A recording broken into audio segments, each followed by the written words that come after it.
आज इस वीडियो में हम दो चरों में रैखिक समीकरणों के युग्म का अध्ययन करेंगे।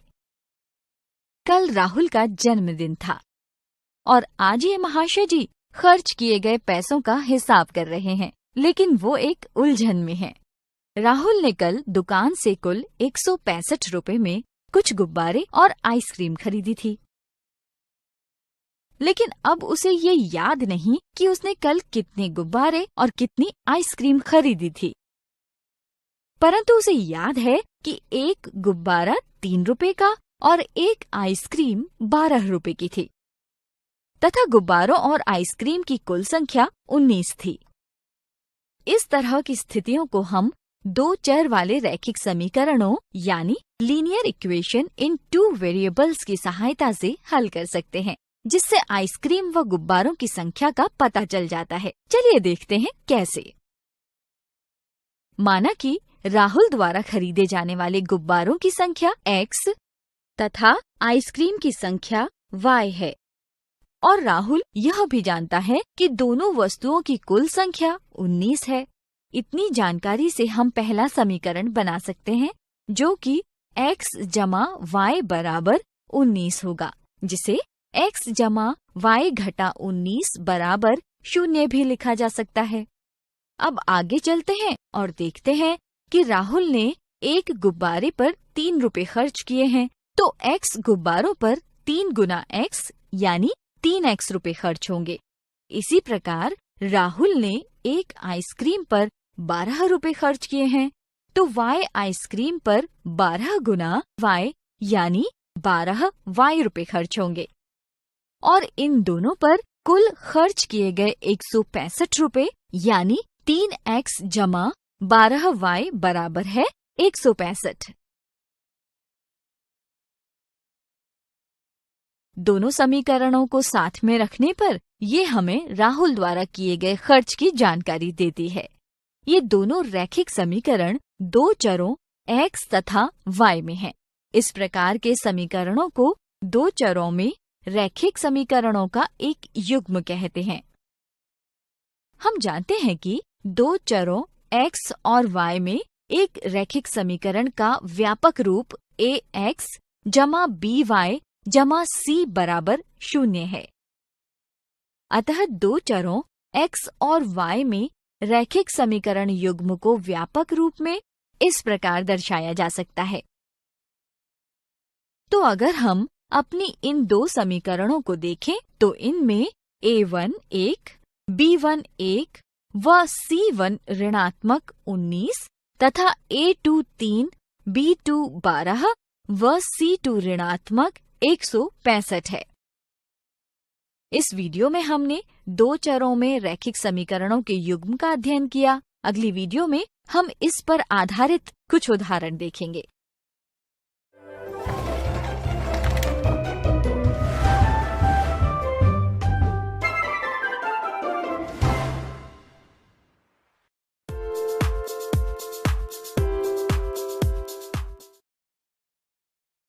पिछली वीडियो में राहुल ने दो चरों में रैखिक समीकरण युग्म यानी pair of linear equation in 2 variables के बारे में सीखा। अब इस वीडियो में राहुल इस पर आधारित कुछ उदाहरण देखेगा। राहुल अपने पिता की आयु और अपनी आयु को लेकर रैखिक समीकरण बनाना चाहता है। 2 वर्ष पहले उसके पिता की आयु राहुल से 6 गुना थी और 4 वर्ष बाद उसके पिता की आयु राहुल से 3 गुना हो जाएगी। तो आइए जानते हैं कि इस स्थिति को बीजगणितीय रूप में कैसे व्यक्त करते हैं। माना कि राहुल की वर्तमान आयु है x तथा उसके पिता की वर्तमान आयु है y। यदि राहुल की वर्तमान आयु x है तो 2 वर्ष पहले राहुल की आयु क्या थी? 2 वर्ष पहले दोनों की आयु 2 वर्ष कम यानी 2 वर्ष पहले राहुल की आयु x घटा 2 थी और उसके पिता की आयु y घटा 2 थी। 2 वर्ष पहले पिता की आयु राहुल से 6 गुना थी। इसलिए राहुल की आयु को यदि 6 से गुना कर दिया जाए तो दोनों बराबर हो जाएंगे। यानी 6 कोष्ठक में x घटा 2 बराबर है y घटा 2। 6 कोष्ठक में x घटा 2 बराबर y घटा 2 को यदि आगे हल करें तो हमें मिलेगा। इस प्रकार हमें 2 चरों वाला रैखिक समीकरण 6x घटा y बराबर 10 मिलता है। साथ ही 4 वर्ष बाद उसके पिता की आयु राहुल से केवल 3 गुना रह जाएगी। इस स्थिति में राहुल की वर्तमान से 4 वर्ष बाद आयु क्या होगी? बिल्कुल सही, 4 वर्ष बाद राहुल की आयु वर्तमान आयु से 4 वर्ष अधिक होगी, यानी x जमा 4। और पिता की आयु होगी y जमा 4। अब क्या आप इसकी मदद से 2 चरों वाली रैखिक समीकरण बना सकते हैं? चलिए देखते हैं कि इसे बीजगणितीय रूप में कैसे लिखते हैं। कोष्ठक में x जमा 4 बराबर y जमा 4, यानी 3x जमा 12 बराबर y जमा 4। y को बाईं तरफ ले जाने पर ये हुआ 3x घटा y बराबर 4 घटा 12। 3x घटा y बराबर घटा 8। यह एक रैखिक समीकरण है। इस प्रकार हमें 2 चरों वाले 2 रैखिक समीकरणों के युग्म प्राप्त होता है। पहला 6x घटा y बराबर है 10 और दूसरा 3x घटा y बराबर है ऋणात्मक 8। अब यदि इस समीकरण युग्म की 2 चरों में रैखिक समीकरण युग्म के व्यापक रूप से तुलना करें तो इनमें a1 6, b1 ऋणात्मक 1, c1 ऋणात्मक 10 तथा a2 3, b2 ऋणात्मक 1 व c2 8 है। इस वीडियो में हमने 2 चरों वाले रैखिक समीकरणों के युग्म पर आधारित उदाहरण देखे। अगली वीडियो में हम देखेंगे कि इस प्रकार के प्रश्नों को हल करते समय साधारणतः क्या गलतियां हो सकती हैं।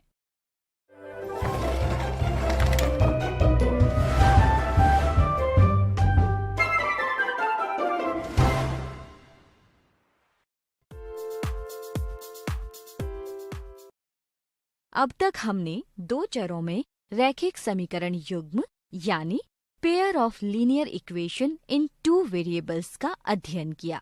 अब हम देखेंगे कि इस प्रकार के प्रश्नों को हल करते समय साधारणतः क्या गलतियां हो सकती हैं। राहुल रैखिक समीकरणों से संबंधित कुछ प्रश्नों को हल कर रहा है। आइए हम भी राहुल के साथ इन प्रश्नों के उत्तर ढूंढें। राहुल ने 70 रुपए में 9 केले और 7 सेब खरीदे। यदि एक केले की कीमत x और एक सेब की कीमत y हो तो निम्नलिखित में से कौन सा इसका सही रैखिक समीकरण है? इस प्रश्न को हल करने के लिए वीडियो को रोकें और फिर से अपने उत्तर का मिलान करें। यदि आपने पहले विकल्प को चुना है तो ये बहुत ही अच्छी कोशिश है, परंतु यह सही नहीं है। केले और सेबों की कुल कीमत 70 रुपए है, इसलिए बराबर के बाद कुल मूल्य के रूप में 70 XY नहीं आएगा। यदि आपने दूसरे विकल्प को चुना है तो ये गलत उत्तर है। 9Y जमा 7X 9 सेबों और 7 केलों की कीमत दर्शाता है, जबकि प्रश्न में 9 केलों और 7 सेबों की बात कही गई है। यदि आपने तीसरे विकल्प को चुना है तो ये गलत उत्तर है। x की घात 9 जमा y की घात 7 का अर्थ है x को 9 बार गुणा करना, जबकि 9 केलों की कीमत जानने के लिए हमें x को 9 से गुणा करना पड़ेगा, न कि x को 9 बार। यदि आपने चौथे विकल्प को चुना है तो ये बिल्कुल सही है। 9 केलों की कीमत होगी 9 गुणा x यानी 9x जमा 7 सेबों की कीमत 7y बराबर 70, जो कि इनकी कुल कीमत है। आइए एक और उदाहरण देखते हैं। 8 वर्ष पहले राहुल की मौसी की आयु राहुल की आयु से 2 गुनी थी। यदि राहुल की वर्तमान आयु को x माने और उसकी मौसी की वर्तमान आयु को y माने तो निम्नलिखित में कौन सा इसका रैखिक समीकरण दर्शाता है? 8 वर्ष पहले दोनों की आयु वर्तमान से 8 कम होगी, यानी x घटा 8 और y घटा 8। मौसी की आयु राहुल की आयु से 2 गुनी है, इसलिए दोनों पक्षों को बराबर करने के लिए राहुल की आयु को 2 से गुणा करेंगे। आगे हल करें।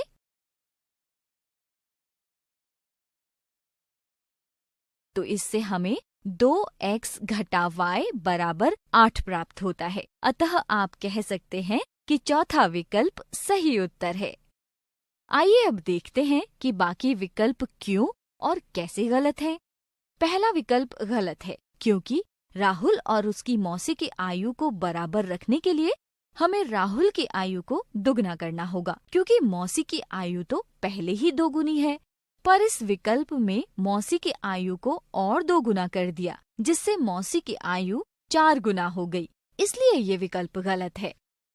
दूसरा विकल्प गलत है क्योंकि प्रश्न में दोनों की 8 वर्ष पहले की आयु की बात हो रही है, लेकिन यहाँ x जमा 8 और y जमा 8 उनकी 8 वर्ष बाद की आयु को दर्शाते हैं। तीसरा विकल्प गलत है क्योंकि यहाँ y को दाईं ओर से बाईं ओर लाने पर y ऋणात्मक हो जाएगा, जबकि यहाँ ऐसा नहीं किया गया है। अध्यापक भी कक्षा में विद्यार्थियों की सूझबूझ का परीक्षण ऐसे ही कुछ उदाहरणों की मदद से कर सकते हैं।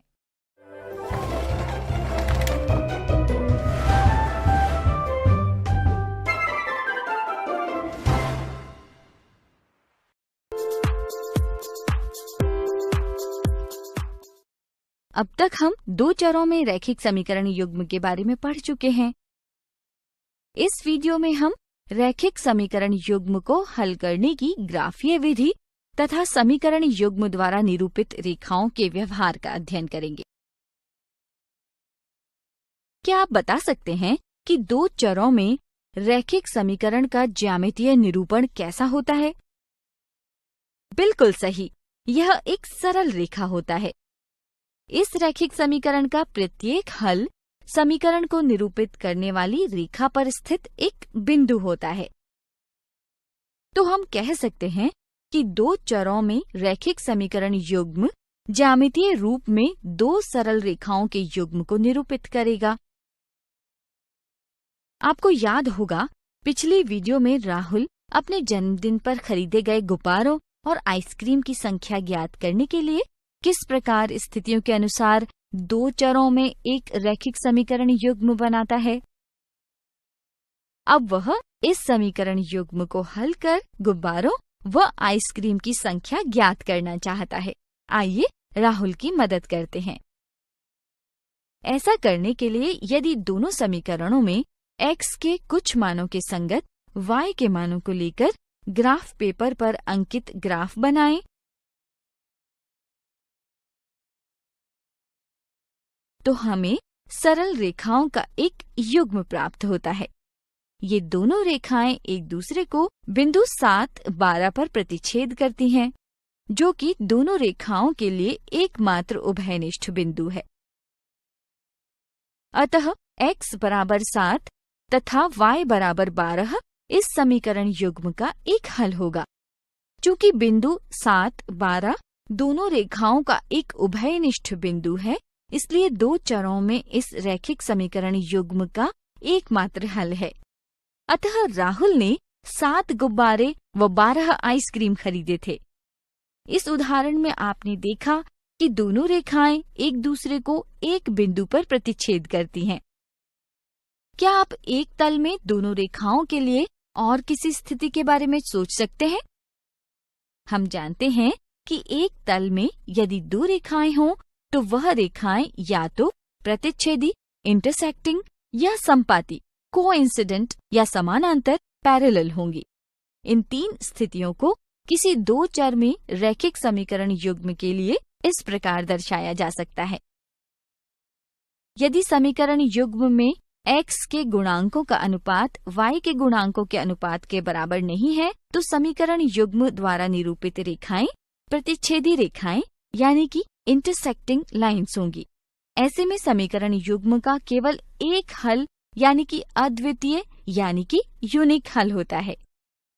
यदि x के गुणांकों का अनुपात y के गुणांकों का अनुपात तथा अचर पदों का अनुपात बराबर है तो रेखाएं संपाती यानी कि कोइंसिडेंट लाइन होंगी।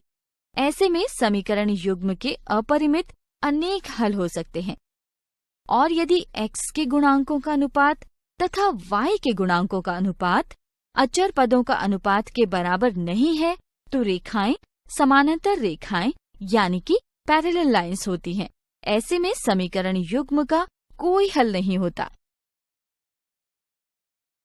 अतः हम कह सकते हैं वह रैखिक समीकरण युग्म जिनका हल होता है संगत यानी कंसिस्टेंट समीकरण युग्म कहलाता है, तथा वह रैखिक समीकरण युग्म जिसका कोई हल नहीं होता असंगत यानी इनकंसिस्टेंट समीकरण युग्म कहलाता है। आज हमने रैखिक समीकरण युग्म को हल करने की ग्राफीय विधि तथा समीकरण युग्म द्वारा निरूपित रेखाओं के व्यवहार का अध्ययन किया। अगली वीडियो में हम इन पर आधारित कुछ दिलचस्प उदाहरण देखेंगे।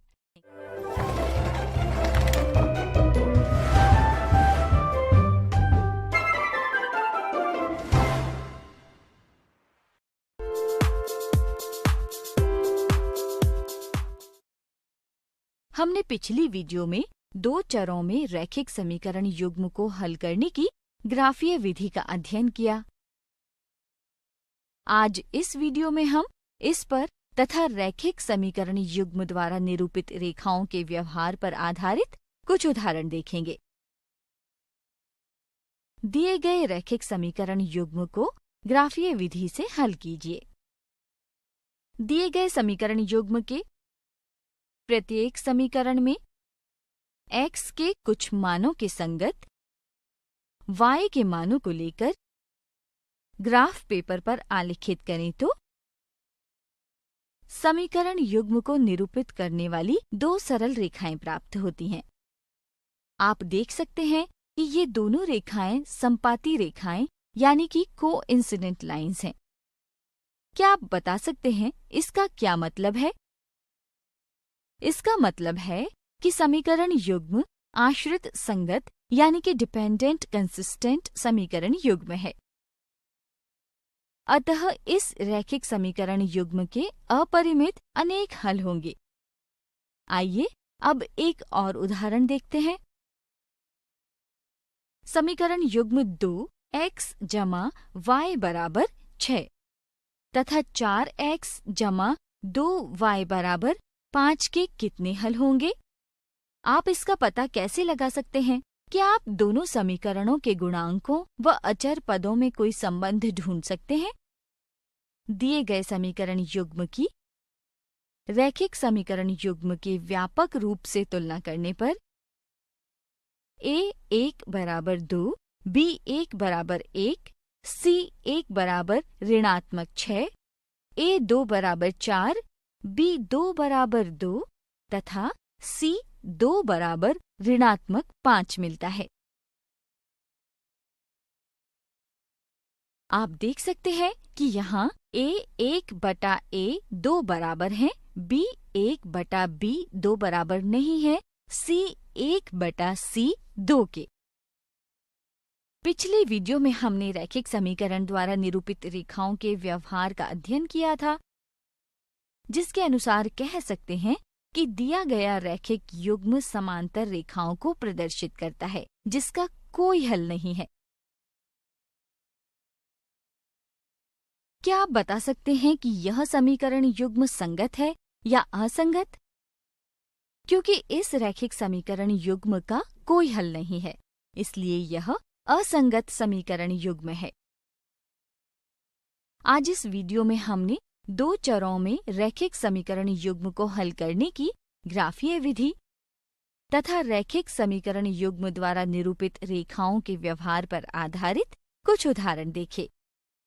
अगली वीडियो में हम देखेंगे कि इस प्रकार के प्रश्नों को हल करते समय आमतौर पर क्या गलतियां हो सकती हैं।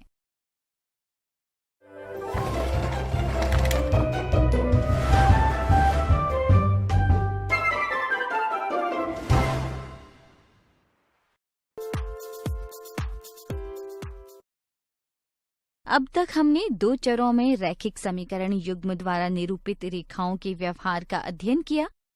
अब हम देखेंगे कि इन पर आधारित प्रश्नों को हल करते समय सामान्यतः क्या गलतियां हो सकती हैं। समीकरण युग्म 6x घटा 3y बराबर 15 व 2x घटा y बराबर ऋणात्मक 5 द्वारा निरूपित रेखाओं के कितने हल होंगे। इस प्रश्न को हल करने के लिए वीडियो को रोकें और फिर अपने उत्तर का मिलान करें।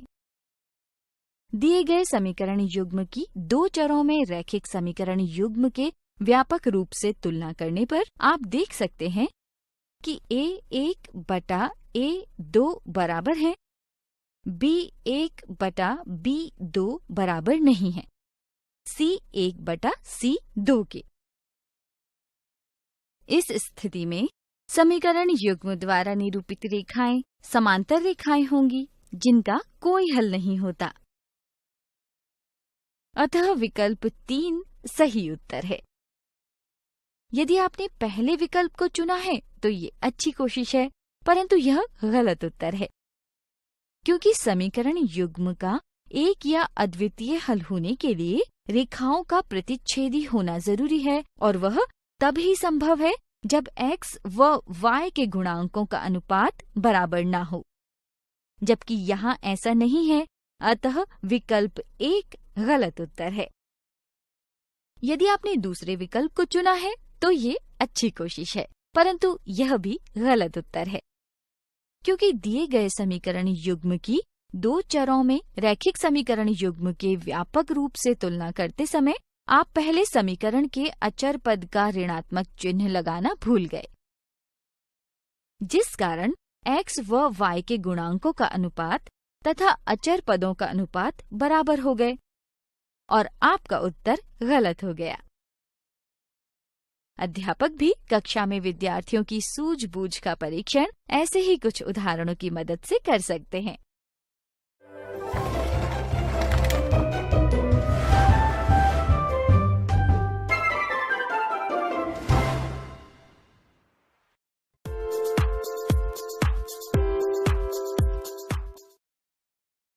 अपनी पिछली वीडियो में हमने एक रैखिक समीकरण युग्म को हल करने के लिए ग्राफीय विधि यानी ग्राफिकल मेथड पर चर्चा की।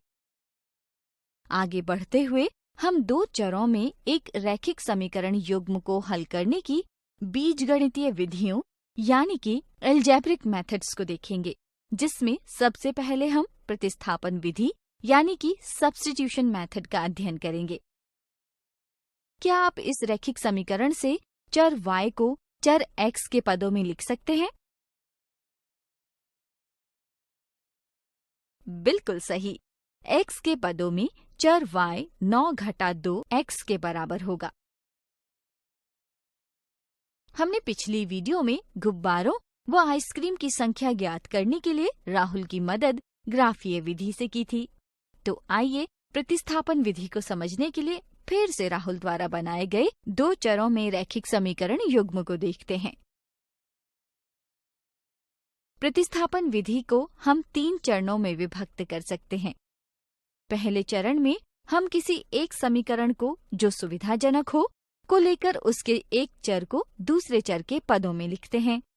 जैसे कि यहाँ समीकरण 1 को लेकर चर y का मान चर x के पदों में लिखते हैं, जिसे समीकरण 3 कहा जा सकता है।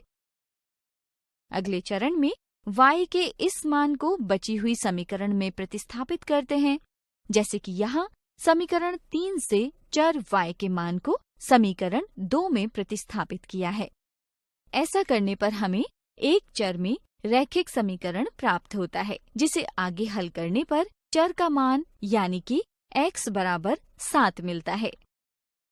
तीसरे चरण में चरण 2 से प्राप्त मान को समीकरण 3 में प्रतिस्थापित कर दूसरे चर का मान ज्ञात कर लेते हैं। इस प्रकार x के मान को समीकरण 3 में प्रतिस्थापित कर आगे हल करने पर चर y का मान यानी कि y बराबर 12 प्राप्त हो जाता है। अतः x बराबर 7 तथा y बराबर 12 इस समीकरण युग्म का एकमात्र हल है। प्रत्येक समीकरण में x व y के मान रख हल करने पर सत्यापित किया जा सकता है।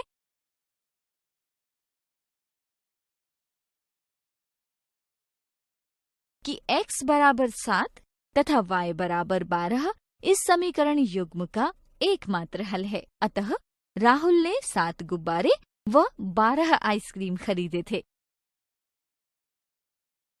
यहाँ हमने रैखिक समीकरण युग्म को हल करने के लिए एक समीकरण को लेकर उसके एक चर के मान को दूसरे चर के पदों में व्यक्त करके दूसरी समीकरण में प्रतिस्थापित किया है।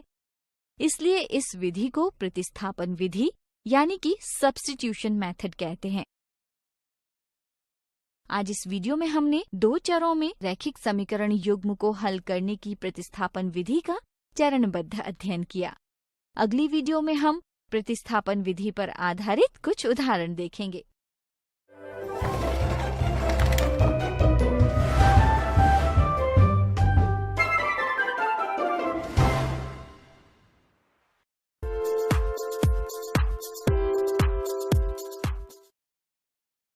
आप सभी का इस वीडियो में स्वागत है। हमने अपनी पिछली वीडियो में 2 चरों में एक रैखिक समीकरण युग्म को हल करने की प्रतिस्थापन विधि का अध्ययन किया था। आज इस वीडियो में हम इस पर आधारित कुछ दिलचस्प उदाहरण देखेंगे और साथ ही देखेंगे कि हमें बीजगणितीय विधि की आवश्यकता क्यों पड़ती है।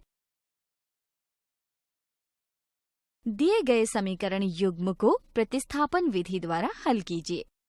आपको याद होगा कि प्रतिस्थापन विधि के 3 चरण होते हैं। क्या आप बता सकते हैं कि पहला चरण क्या होगा? जी हाँ, पहले चरण में हम किसी एक समीकरण जो सुविधाजनक हो को लेकर उसके एक चर को दूसरे चर के पदों में लिखते हैं। यहाँ हम समीकरण 1 को लेकर y को x के पदों में लिख लेते हैं और समीकरण 3 से निरूपित करते हैं। दूसरे चरण में चरण 1 से प्राप्त y के इस मान को समीकरण 2 में प्रतिस्थापित करते हैं, जिसे आगे हल करने पर x बराबर 7/15 मिलता है। अब तीसरे चरण में चरण 2 से प्राप्त x के मान को समीकरण 3 में प्रतिस्थापित कर चर y का मान ज्ञात कर लेते हैं, जिससे y बराबर 17/15 मिलता है। समीकरण 1 व 2 में x व y के मान रख हल करने पर सत्यापित किया जा सकता है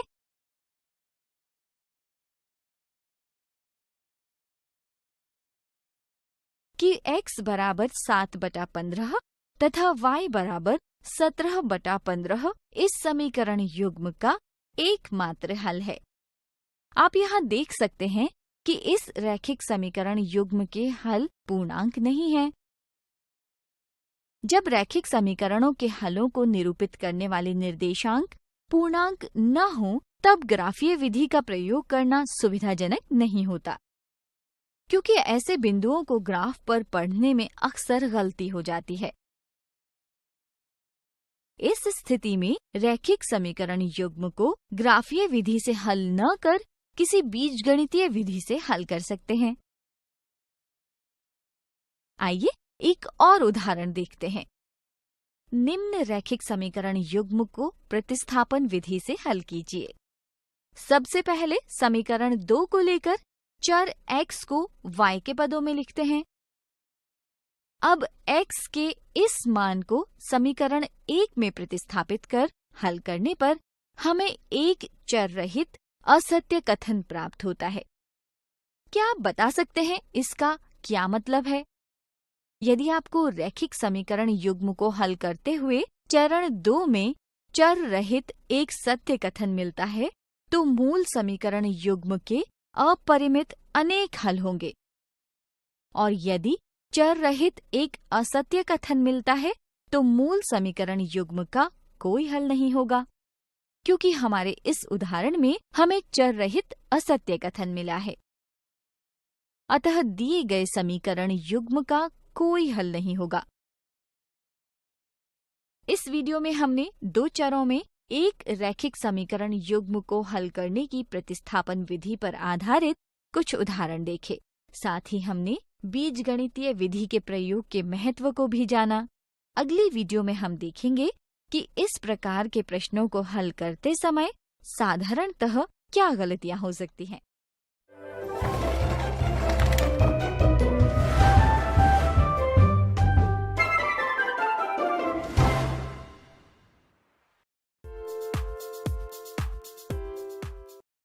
इस वीडियो में आपका स्वागत है।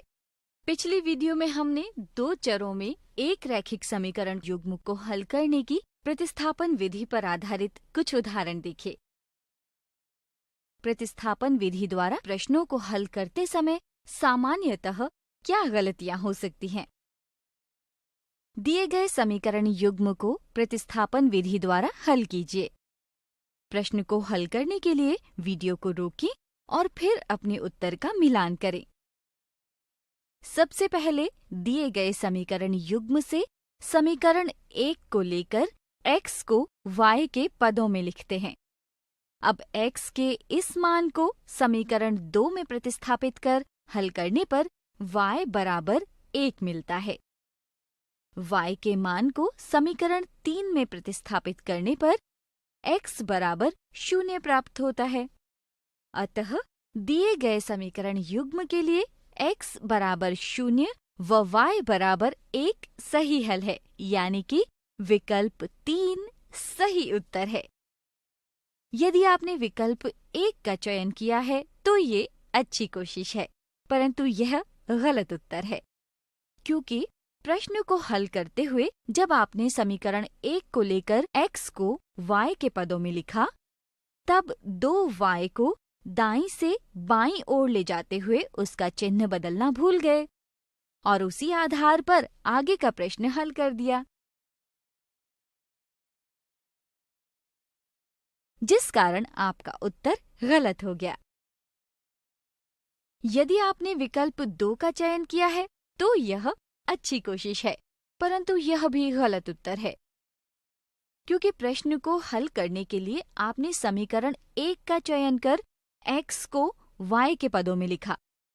फिर x के इस मान को आपने समीकरण 1 में ही प्रतिस्थापित कर दिया, जिससे आपको चर रहित एक सत्य कथन प्राप्त होता है, जो समीकरण युग्म के अपरिमित अनेक हल होने की ओर संकेत करता है, जिस कारण आपका उत्तर गलत हो गया।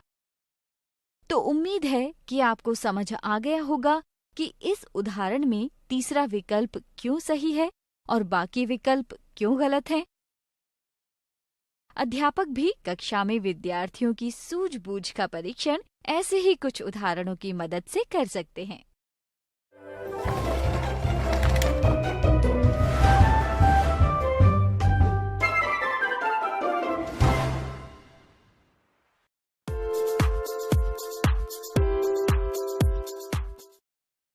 आप सभी का इस वीडियो में स्वागत है। अभी तक हमने दो चरों में रैखिक समीकरण युग्म को हल करने की दो विधियों, ग्राफीय विधि तथा प्रतिस्थापन विधि का अध्ययन किया। आगे बढ़ते हुए आज हम दो चरों में एक रैखिक समीकरण युग्म को हल करने की एक और बीजगणितीय विधि, जिसे विलोपन विधि यानी एलिमिनेशन मेथड कहते हैं, का अध्ययन करेंगे।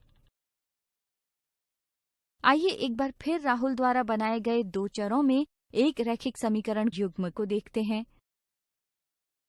आज हम आइसक्रीम व गुब्बारों की संख्या विलोपन विधि द्वारा ज्ञात कर राहुल की मदद करेंगे। सबसे पहले दोनों समीकरणों के किसी एक चर x अथवा y के संख्यात्मक रूप को समान करते हैं। ऐसा करने के लिए किसी एक समीकरण जो सुविधाजनक हो अथवा दोनों समीकरणों को उपयुक्त शून्येतर अचरों यानी कि नॉन जीरो कॉन्स्टेंट्स से गुणा कर एक दूसरे में जोड़ते हैं या एक को दूसरे से घटाते हैं। आप देख सकते हैं कि यहाँ समीकरण 1 को गुणा करना सुविधाजनक होगा, क्योंकि समीकरण 1 में दोनों चरों का गुणांक 1 है, जो गुणा की प्रक्रिया को आसान कर देता है।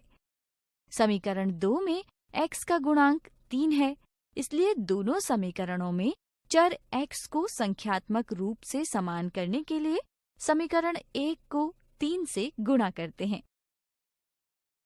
क्या आप समीकरण 1 को 3 से गुणा कर सकते हैं?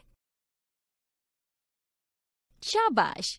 3 से गुणा करने पर हमें 3x जमा 3y बराबर 57 प्राप्त होता है, जिसे हम समीकरण 3 कह सकते हैं। अब चर x को विलुप्त करने के लिए समीकरण 3 को समीकरण 2 में से घटाते हैं। क्या आप बता सकते हैं कि हमने यहाँ समीकरणों को घटाया क्यों है? बिल्कुल सही। यदि विलुप्त करने वाले चर के दोनों समीकरणों में चिन्ह समान यानी कि धनात्मक या ऋणात्मक हो तो हम एक समीकरण में से दूसरे समीकरण को घटाते हैं, और यदि चिन्ह अलग अलग हैं तो दोनों समीकरणों को जोड़ते हैं। जोड़ने या घटाने के बाद हमें एक चर में एक रैखिक समीकरण युग्म मिल जाता है। अब आगे हल करने पर y बराबर 12 मिलता है।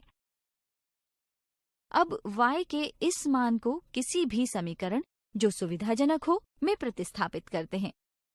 आइए हम y के इस मान को समीकरण 1 में प्रतिस्थापित करते हैं, जिसे आगे हल करने पर x बराबर 7 प्राप्त होता है। अतः राहुल ने 7 गुब्बारे व 12 आइसक्रीम खरीदे थे। यहाँ हमने दो चरों में रैखिक समीकरण युग्म को हल करने के लिए एक चर को विलुप्त कर दूसरे चर में एक रैखिक समीकरण युग्म प्राप्त किया। इसलिए इस विधि को विलोपन विधि यानी कि एलिमिनेशन मेथड कहते हैं। आज इस वीडियो में हमने दो चरों में रैखिक समीकरण युग्म को हल करने की विलोपन विधि का चरणबद्ध अध्ययन किया। अगली वीडियो में हम विलोपन विधि पर आधारित कुछ उदाहरण देखेंगे।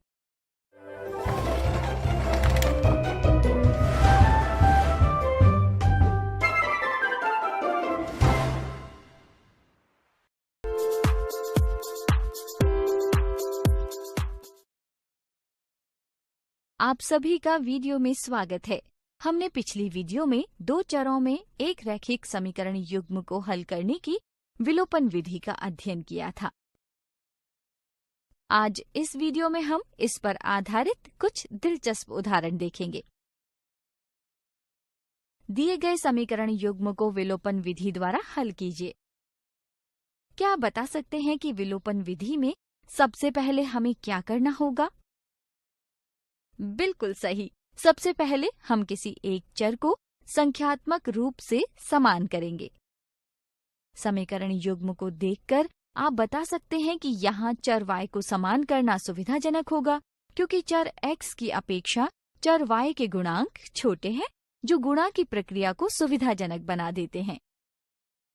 चर y एक समान करने के लिए समीकरण 1 को 3 से व समीकरण 2 को 2 से गुणा करते हैं, जिससे हमें समीकरण 3 व 4 मिलती है। क्या आप बता सकते हैं कि अब हमें चर y को विलुप्त करने के लिए दोनों समीकरणों को जोड़ना या घटाना होगा? शाबाश! क्योंकि यहाँ विलुप्त किए जाने वाले चर के दोनों समीकरणों में चिन्ह असमान है, इसलिए हम दोनों समीकरणों को जोड़ेंगे। समीकरण 3 व 4 जोड़ने पर हमें x बराबर 2 मिलता है। x के इस मान को समीकरण 1 में प्रतिस्थापित कर हल करने पर y बराबर 1 मिलता है। अतः x बराबर 2 व y बराबर 1 दिए गए समीकरण युग्म का हल है। समीकरण 1 व 2 में x व y के मान रख हल करने पर सत्यापित किया जा सकता है कि x बराबर 2 तथा y बराबर 1 इस समीकरण युग्म का एकमात्र हल है। इस वीडियो में हमने दो चरों में एक रैखिक समीकरण युग्म को हल करने की विलोपन विधि पर आधारित कुछ उदाहरण देखे। अगली वीडियो में हम देखेंगे कि इस प्रकार के प्रश्नों को हल करते समय साधारणतः क्या गलतियां हो सकती हैं।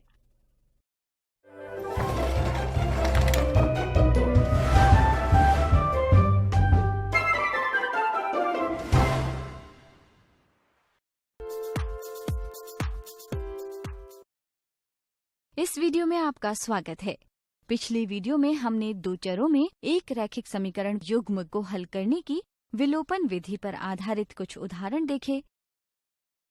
अब हम देखेंगे कि विलोपन विधि से प्रश्नों को हल करते समय सामान्यतः क्या गलतियां हो सकती हैं। दिए गए समीकरण युग्म को विलोपन विधि द्वारा हल कीजिए। प्रश्न को हल करने के लिए वीडियो को रोकें और फिर अपने उत्तर का मिलान करें।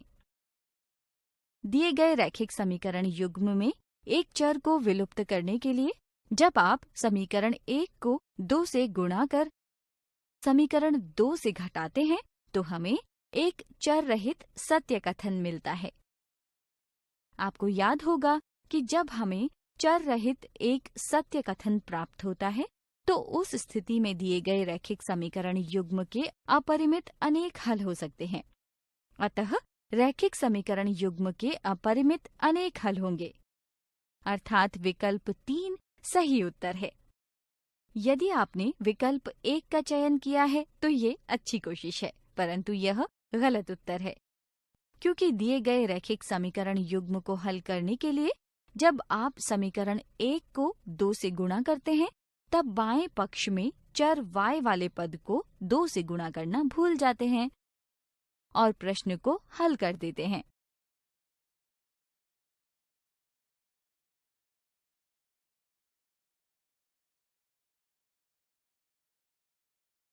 जिस कारण आपका उत्तर गलत हो जाता है। यदि आपने विकल्प 2 का चयन किया है तो ये अच्छी कोशिश है, परंतु यह भी गलत उत्तर है, क्योंकि दिए गए रैखिक समीकरण युग्म में एक चर को विलुप्त करने के लिए जब आप समीकरण 1 को 2 से गुणा कर समीकरण 2 से घटाते हैं तब आप दाईं ओर के ऋणात्मक चिन्ह को धनात्मक चिन्ह में बदलना भूल गए, जिस कारण आपको एक चर रहित असत्य कथन मिलता है जो समीकरण युग्म के कोई हल न होने की ओर संकेत करता है। तो उम्मीद है कि आपको समझ आ गया होगा कि इस उदाहरण में तीसरा विकल्प क्यों सही है और बाकी विकल्प क्यों गलत हैं। अध्यापक भी कक्षा में विद्यार्थियों की सूझबूझ का परीक्षण ऐसे ही कुछ उदाहरणों की मदद से कर सकते हैं।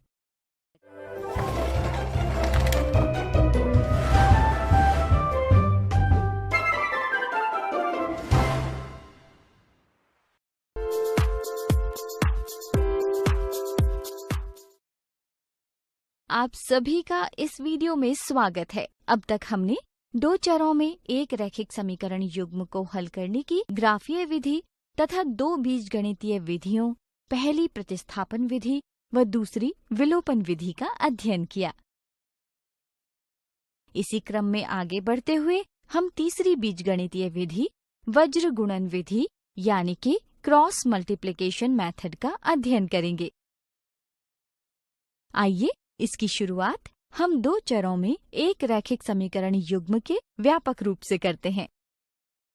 अब विलोपन विधि यानी कि एलिमिनेशन मेथड से इस रैखिक समीकरण युग्म को हल करते हैं। यहाँ चर y को विलुप्त करने के लिए समीकरण 1 को b2 से तथा समीकरण 2 को b1 से गुणा करते हैं, जिससे हमें समीकरण 3 व 4 मिलती है। समीकरण 4 को समीकरण 3 में से घटाने पर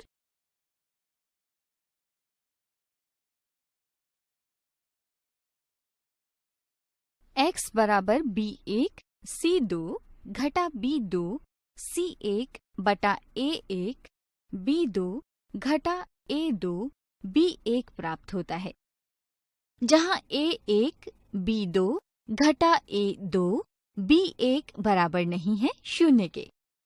x के इस मान को समीकरण 1 या 2 में रखने पर हमें y बराबर c1 a2 घटा c2 a1 बटा a1 b2 घटा a2 b1 प्राप्त होता है, जहाँ a1 b2 घटा a2 b1 बराबर नहीं है 0 के। x व y के मानों को यदि हम इस तरह लिखें तो आप देखेंगे हमें x बटा b1 c2 घटा b2 C1 बराबर y/C1 A2 घटा C2 A1 बराबर 1/A1 B2 घटा A2 B1 प्राप्त होता है। इस निष्कर्ष को हम इस विधि की मदद से भी याद कर सकते हैं। दो संख्याओं के बीच ये तीर के निशान बताते हैं कि संख्याओं को गुणा कर दूसरे गुणनफल को पहले गुणनफल से घटाते हैं।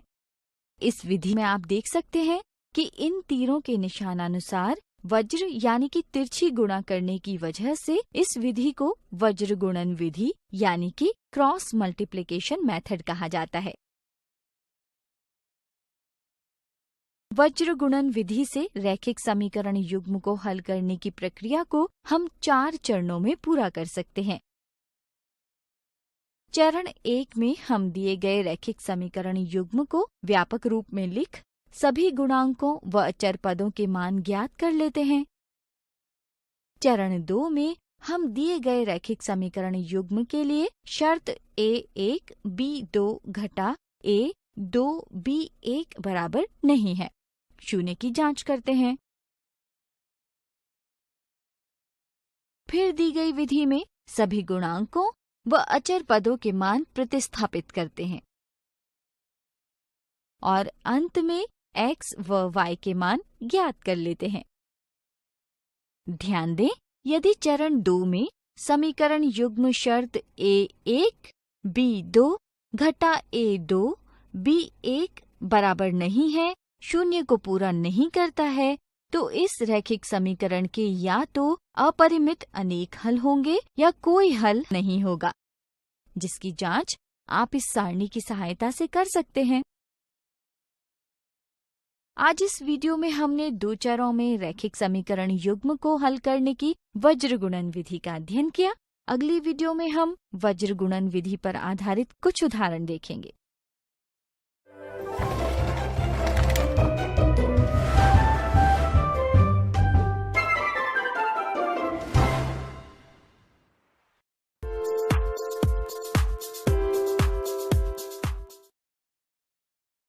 आप सभी का इस वीडियो में स्वागत है। हमने पिछली वीडियो में 2 चरों में एक रैखिक समीकरण युग्म को हल करने की वज्र गुणन विधि यानी कि क्रॉस मल्टीप्लिकेशन मेथड का अध्ययन किया।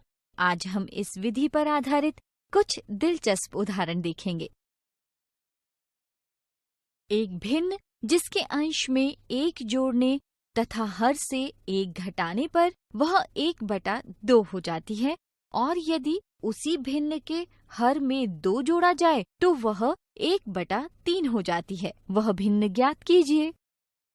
दिए गए प्रश्न को हल करने के लिए वीडियो को रोकें और 2 चरों में एक रैखिक समीकरण युग्म बनाएं।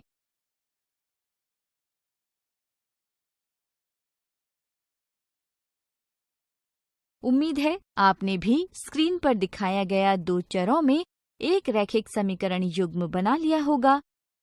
आपको याद होगा कि वज्र गुणन विधि से रैखिक समीकरण युग्म को हल करने की प्रक्रिया को हम 4 चरणों में पूरा करते हैं। क्या आप बता सकते हैं कि चरण 1 में हमें क्या करना है? बिल्कुल सही। सबसे पहले हम दिए हुए रैखिक समीकरण युग्म को व्यापक रूप में लिखते हैं, जिससे हमें सभी गुणांकों व अचर पदों के मान प्राप्त होते हैं।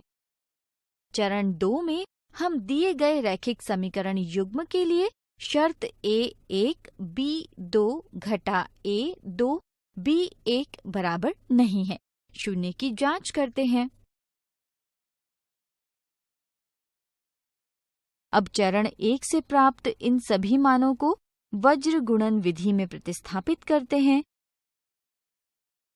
तथा तीरों के निशान के अनुसार गुणा कर पहले गुणनफल से दूसरे गुणनफल को घटाते हैं, जिससे हमें x/5 बराबर y/13 बराबर 1/1 मिलता है। अब चरण 4 में हम x व y के मान ज्ञात करेंगे, जिसके लिए चरण 3 में प्राप्त निष्कर्ष को हम इस तरह हल करें तो हमें x बराबर 5 तथा y बराबर 13 मिलता है। समीकरण 1 व 2 में x व y के मान रख हल करने पर सत्यापित किया जा सकता है कि x बराबर 5 तथा y बराबर 13 इस रैखिक समीकरण युग्म का एकमात्र हल है। k के किस मान के लिए दिए गए समीकरण युग्म के अपरिमित अनेक हल होंगे तथा किस मान के लिए कोई हल नहीं होगा? सबसे पहले दिए गए रैखिक समीकरण युग्म को दो चरों में रैखिक समीकरण युग्म के व्यापक रूप में लिख सभी गुणांकों व अचर पदों के मान प्राप्त कर लेते हैं। यहाँ प्रश्न के पहले भाग में ज्ञात करना है कि k के किन मानों के लिए दिए गए रैखिक समीकरण युग्म के अपरिमित अनेक हल होंगे। आपको याद होगा कि किसी रैखिक समीकरण युग्म के अपरिमित अनेक हल होते हैं। यदि a1/a2 बराबर b1/b2 बराबर c1/c2 होगा, सभी गुणांकों व अचर पदों के मान प्रतिस्थापित कर हल करने पर k बराबर 16 मिलता है। अतः समीकरण युग्म 3x जमा y बराबर 16 व 9x जमा 3y बराबर 48 के अपरिमित अनेक हल होते हैं। अब प्रश्न के दूसरे भाग में ज्ञात करना है कि k के किन मानों के लिए दिए गए रैखिक समीकरण युग्म का कोई हल नहीं होगा।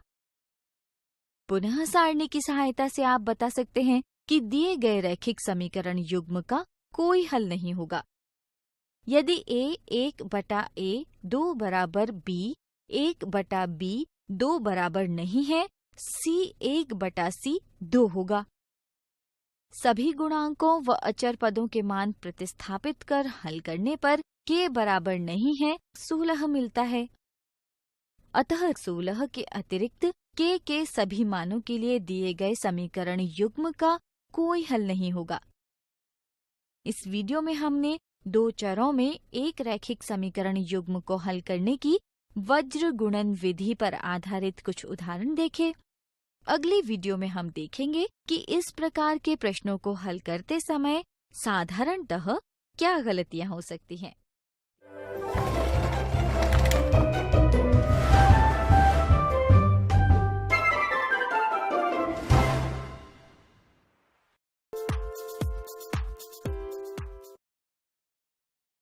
इस वीडियो में आपका स्वागत है। पिछली वीडियो में हमने दो चरों में एक रैखिक समीकरण हल करने की वज्र गुणन विधि पर आधारित कुछ उदाहरण देखे। अब हम देखेंगे कि वज्र गुणन विधि द्वारा प्रश्नों को हल करते समय सामान्यतः क्या गलतियां हो सकती हैं। दिए गए समीकरण युग्म को वज्र गुणन विधि द्वारा हल कीजिए। प्रश्न को हल करने के लिए वीडियो को रोकें और फिर अपने उत्तर का मिलान करें। दिए गए रैखिक समीकरण को सबसे पहले दो चरों में रैखिक समीकरण युग्म के व्यापक रूप में लिख सभी गुणांकों व अचर पदों के मान ज्ञात कर लेते हैं तथा शर्त a1 b2 घटा a2 b1 बराबर नहीं है 0 की जांच करते हैं, जिसके पश्चात इन मानों को वज्र गुणन चित्र में स्थापित करते हैं। अब तीर के निशान के अनुसार गुणा कर पहले गुणनफल में से दूसरे गुणनफल को घटाते हैं, जिससे आपको x बराबर ऋणात्मक 2 तथा y बराबर ऋणात्मक 3 मिलता है, जो कि दिए गए रैखिक समीकरण युग्म का एकमात्र हल है। अतः विकल्प 3 सही उत्तर है। यदि आपने विकल्प 1 का चयन किया है तो ये अच्छी कोशिश है, परंतु यह गलत उत्तर है, क्योंकि आपने वज्र गुणन विधि के नाम से भ्रमित हो इस रैखिक समीकरण युग्म को हल करने के लिए समीकरणों की ही वज्र गुणा यानी तिरछी गुणा कर दी है, जो कि गलत प्रक्रिया है और इस कारण आपका उत्तर गलत हो गया। यदि आपने विकल्प 2 का चयन किया है तो ये अच्छी कोशिश है, परंतु ये भी गलत उत्तर है, क्योंकि दिए गए रैखिक समीकरणों को आपने दो चरों में रैखिक समीकरण युग्म के व्यापक रूप में नहीं लिखा, जिस कारण C2 का मान आपने ऋणात्मक 12 लेकर प्रश्न को हल कर दिया, जो आपके उत्तर के गलत होने का कारण बन गया। तो उम्मीद है आपको समझ आ गया होगा कि इस उदाहरण में तीसरा विकल्प क्यों सही है और बाकी विकल्प क्यों गलत हैं। अध्यापक भी कक्षा में विद्यार्थियों की सूझबूझ का परीक्षण ऐसे ही कुछ उदाहरणों की मदद से कर सकते हैं।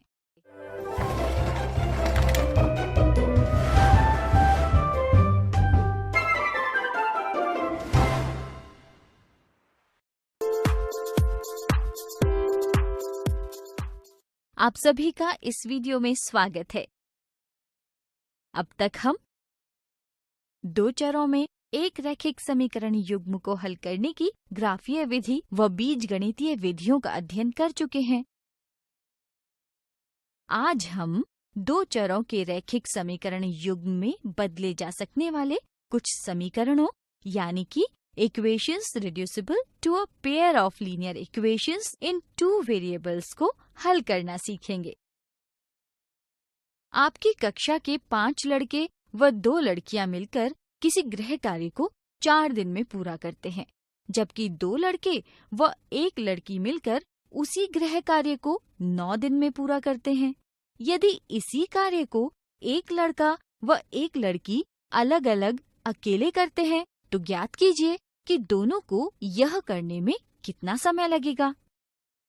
क्या आप इस स्थिति के लिए दो चरों में एक रैखिक समीकरण युग्म लिख सकते हैं? चलिए साथ मिलकर समीकरण युग्म बनाते हैं।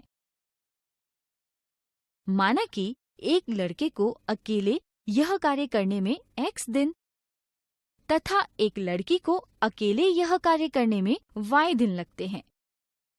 अतः एक दिन में एक लड़का 1/x कार्य तथा एक लड़की 1/y कार्य पूरा करती है। अतः 5 लड़कों व 2 लड़कियों द्वारा एक दिन में किए गए कार्य तथा 2 लड़कों व 1 लड़की द्वारा एक दिन में किए गए कार्य को हम इस प्रकार लिख सकते हैं, जिससे हमें समीकरण 1 व 2 मिलती है।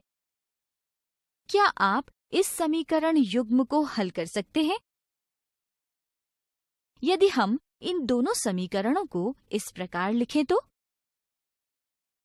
आप देख सकते हैं कि हमें यहाँ एक समीकरण युग्म तो मिल जाता है, परंतु ये एक रैखिक समीकरण युग्म नहीं है, क्योंकि इसमें समीकरण ax जमा by जमा c बराबर 0 के रूप में नहीं है, जिस कारण इस समीकरण युग्म को हल करना मुश्किल हो जाता है। तो आइए देखते हैं कि इस प्रकार के समीकरण युग्म को किस तरह सरलतापूर्वक हल किया जा सकता है।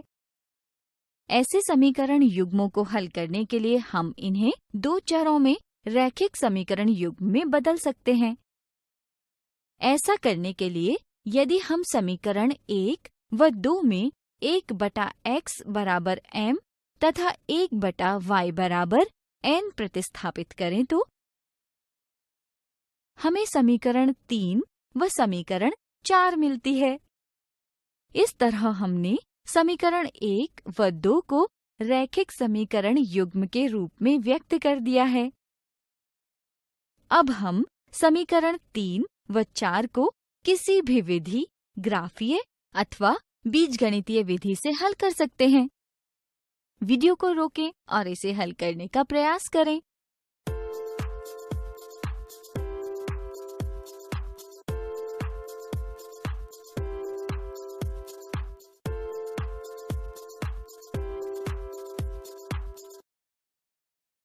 समीकरण युग्म को हल करने पर हमें m बराबर 1/36 तथा n बराबर 1/18 मिलता है। इस तरह हमें m व n के मान मिल जाते हैं। पर क्या आप बता सकते हैं कि x व y के मान निकालने के लिए हमें क्या करना होगा? क्योंकि हमने 1/x बराबर m तथा 1/y बराबर n माना था, तो अब m व n के लिए ये मान m बराबर 1/x तथा n बराबर 1/y में प्रतिस्थापित करने पर हमें x बराबर 36 तथा y बराबर 18 मिलता है। अतः गृह कार्य पूरा करने में एक लड़के को 36 दिन तथा एक लड़की को 18 दिन लगते हैं। आज इस वीडियो में हमने सीखा कि किस तरह उस समीकरण युग्म जो रैखिक नहीं है को रैखिक समीकरणों के युग्म में व्यक्त कर हल किया जा सकता है। अगली वीडियो में हम इस पर आधारित कुछ उदाहरण देखेंगे।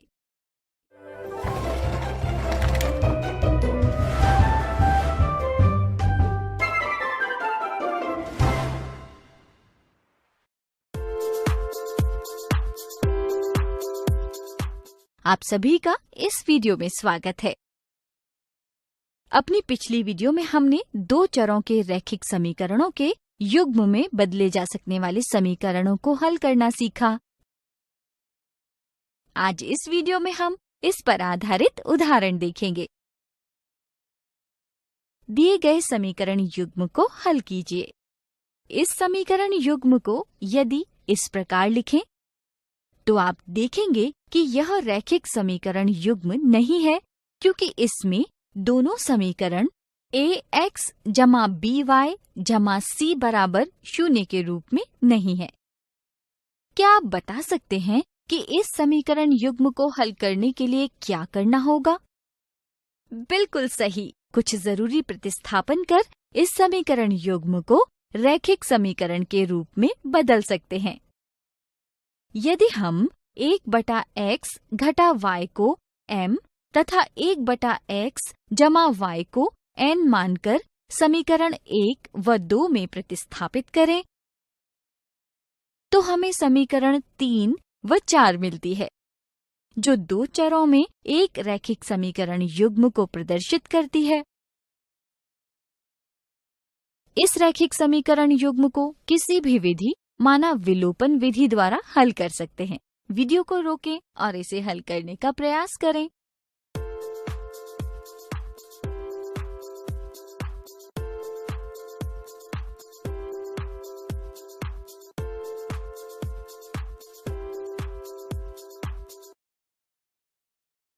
हल करने पर m बराबर 4 तथा n बराबर ऋणात्मक 1 मिलता है। m के लिए 1/x घटा y तथा n के लिए 1/x जमा y प्रतिस्थापित कर आगे हल करने पर हमें समीकरण 5 व 6 मिलती है। समीकरण 5 व 6 को जोड़ने पर हमें x बराबर ऋणात्मक 3/8 मिलता है।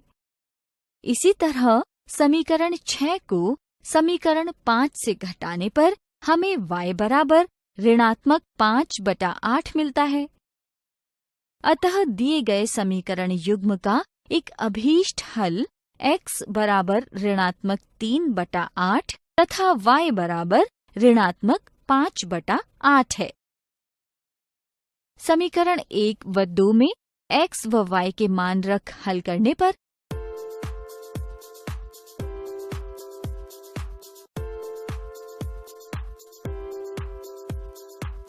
सत्यापित किया जा सकता है कि x बराबर ऋणात्मक 3/8 तथा y बराबर ऋणात्मक 5/8 है। इस रैखिक समीकरण युग्म का एकमात्र हल है। आइए एक और उदाहरण देखते हैं। रुचि स्कूल से अपने घर की दूरी जो 14 किलोमीटर है का कुछ हिस्सा पैदल, बची हुई दूरी बस से तय करती है। यदि वो 2 किलोमीटर पैदल तथा बची हुई दूरी को बस से तय करती है तो उसे घर पहुंचने में आधा घंटा लगता है। यदि वह 4 किलोमीटर पैदल तथा बची हुई दूरी बस से चलती है तो उसे पहले से 9 मिनट अधिक लगते हैं। रुचि व बस की चाल ज्ञात कीजिए। माना रुचि की चाल x किलोमीटर प्रति घंटा तथा बस की चाल y किलोमीटर प्रति घंटा है। हम जानते हैं कि चाल बराबर दूरी बटा समय होता है, जिसके अनुसार हम कह सकते हैं कि समय बराबर दूरी बटा चाल होगा। अतः प्रथम स्थिति के अनुसार रुचि को पैदल दूरी तय करने में 2/x घंटे तथा बस द्वारा दूरी तय करने में y घंटे लगते हैं। इस तरह रुचि को घर पहुंचने में लगा कुल t1 जमा T2 बराबर 1/2 घंटे लगते हैं, जिससे हमें समीकरण 1 प्राप्त होती है। इसी प्रकार दूसरी स्थिति से हमें समीकरण 2 मिलती है। आप देख सकते हैं कि समीकरण 1 व 2 रैखिक समीकरण के रूप में नहीं है। यदि समीकरण 1 व 2 को इस प्रकार लिख दोनों समीकरणों में 1/x बराबर m तथा 1/y बराबर n प्रतिस्थापित करें तो हमें समीकरण 3 व 4 मिलती है। समीकरण 3 व 4 को किसी भी विधि से हल करने पर m बराबर 1/10 तथा n बराबर 1/40 मिलता है। अब m को 1/x तथा n को 1/y लिख हल करें तो हमें x बराबर 10 व y बराबर 40 मिलता है।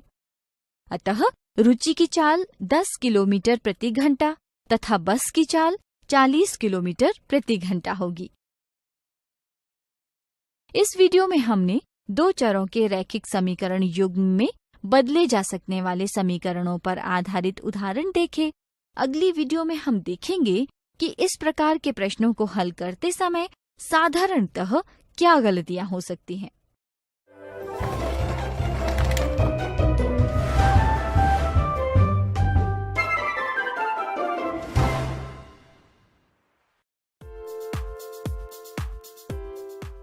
इस वीडियो में आपका स्वागत है। पिछली वीडियो में हमने दो चरों के रैखिक समीकरणों के युग्म में बदले जा सकने वाले समीकरण पर आधारित कुछ उदाहरण देखे। अब हम देखेंगे कि ऐसे प्रश्नों को हल करते समय सामान्यतः क्या गलतियां हो सकती हैं। दिए गए समीकरण युग्म को हल कीजिए। प्रश्न को हल करने के लिए वीडियो को रोकें और फिर अपने उत्तर का मिलान करें। दाएं पक्ष में अचर पद प्राप्त करने के लिए सबसे पहले दिए हुए समीकरण युग्म को x, y से भाग देते हैं, जिससे समीकरण 1 व 2 मिलती है, जिन्हें हम इस प्रकार भी लिख सकते हैं। आप देख सकते हैं कि समीकरण 1 व 2 रैखिक समीकरण नहीं है। समीकरण 1 व 2 में यदि 1/x बराबर m तथा 1/y बराबर n प्रतिस्थापित करें तो हम इस समीकरण युग्म को रैखिक समीकरण युग्म समीकरण 3 व 4 के रूप में व्यक्त कर सकते हैं। अब समीकरण 3 व 4 को किसी भी विधि द्वारा हल कर m बराबर 2 तथा n बराबर 3 प्राप्त कर सकते हैं। अब पुनः m बराबर 1/x तथा n बराबर 1/y रख हल करने पर x बराबर 1/2 तथा y बराबर 1/3 मिलता है। अतः विकल्प 3 सही उत्तर है। यदि आपने विकल्प 1 का चयन किया है तो ये अच्छी कोशिश है, परंतु ये गलत उत्तर है, क्योंकि प्रश्न को हल करते समय आपने m व n के मान तो ज्ञात कर लिए, परंतु प्रश्न को आगे हल नहीं किया और m व n के इन मानों को x और y का मान समझ विकल्प 1 को चुन लिया, जो कि गलत उत्तर है। यदि आपने विकल्प 2 का चयन किया है तो ये अच्छी कोशिश है, परंतु ये भी गलत उत्तर है, क्योंकि प्रश्न को हल करने के लिए जब आप समीकरण युग्म को x, y से भाग करते हैं तब आप भाग करने में गलती करते हैं और उसी के अनुसार आगे की गणना कर देते हैं, जिससे आपको x बराबर 1/3 तथा y बराबर 1/2 मिलता है, जो गलत उत्तर है। तो उम्मीद है कि आपको समझ आ गया होगा कि इस उदाहरण में तीसरा विकल्प क्यों सही है और बाकी विकल्प क्यों गलत हैं। अध्यापक भी कक्षा में विद्यार्थियों की सूझबूझ का परीक्षण ऐसे ही कुछ उदाहरणों की मदद से कर सकते हैं।